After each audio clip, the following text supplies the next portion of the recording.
Charles Dickens' connections with Camden date from 1822, and our walk starts with 1822 connections, and it will end at the Charles Dickens Museum in Doughty Street, where the Dickenses lived between 1837 and 39. A lot of what we'll be seeing today is the site of places which are important in Dickens's story. Very little actual building survives, though there is some, and you will certainly be able to get a good sense of the kind of area this was as we walk through surviving areas of Georgian streets.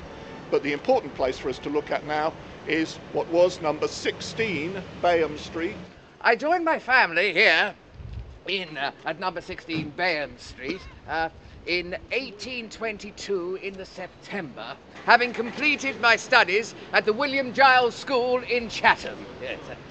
My mother, my father, my sisters Fanny and Letitia, my brothers Alfred and Frederick, yes, and plus our lodger, my step-cousin, Mr. James Lemaitre, and of course the Orfling, our orphan maid of all things, who we took from the workhouse at Chatham, and plus myself, made up a household of 9 persons, including myself, sharing a 2 up, 2 down, with an outside wash house.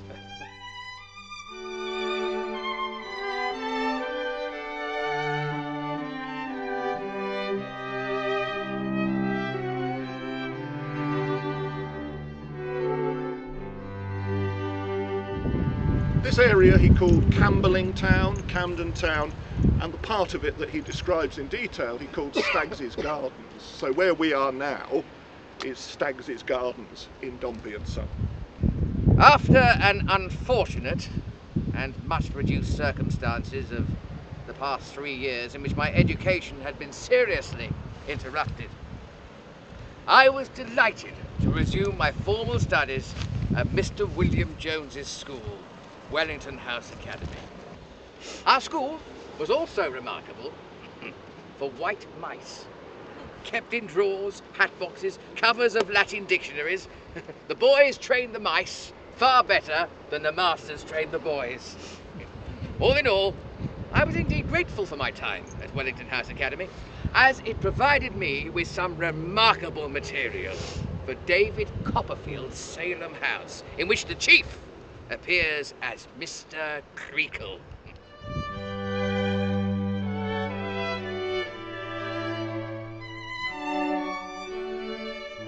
On Christmas Day, 1823, bright and early, well, before first light, in fact, as was often our way, we left our overcrowded lodgings in Bayham Street before the landlord came and knocked for the rent. And we set off for our new home at number 4 Gower Street North. Rather than continuing my education, I earned a shilling a day at Warren's blacking factory by the river. It was as if my mother and my father, having initially given me great expectations of an academic type of career, had now decided to dash my hopes and entirely neglect me at the tender age of 12 years.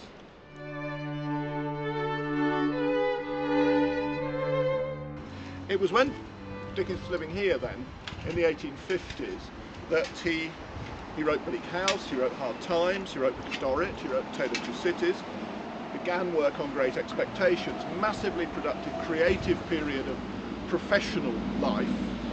There stood my greatest London residence, a far cry, but a short walk from number 4 Gower Street, and the overcrowded Bleak House at Bayham Street, which always served as reminders of my humble beginnings. My theatrical ambitions were now truly fulfilled as I embarked on countless public reading tours throughout Europe and America. Sad to say, my ever-busy schedules began to impact on my home life to such a serious extent as to affect my relations towards my wife, Catherine, leading to our eventual separation.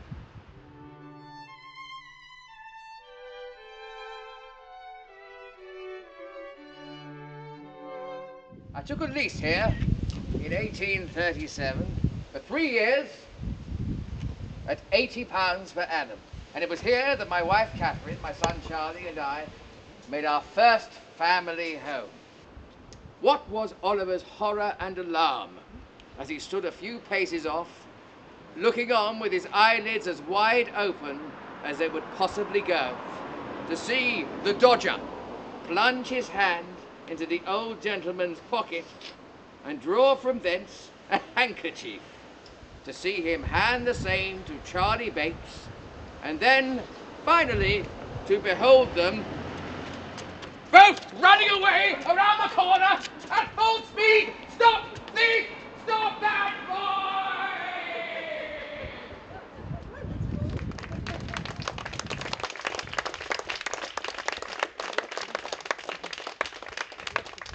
Today was really fascinating. First of all, I really liked the combination of the kind of the lecture and then the actor giving real insights into Dickens' personality, his life, the times. And we went to so many sites where I'd been before, not knowing all those wonderful Dickens connections. So it was great to explore Camden in a really very different way, and I really enjoyed that.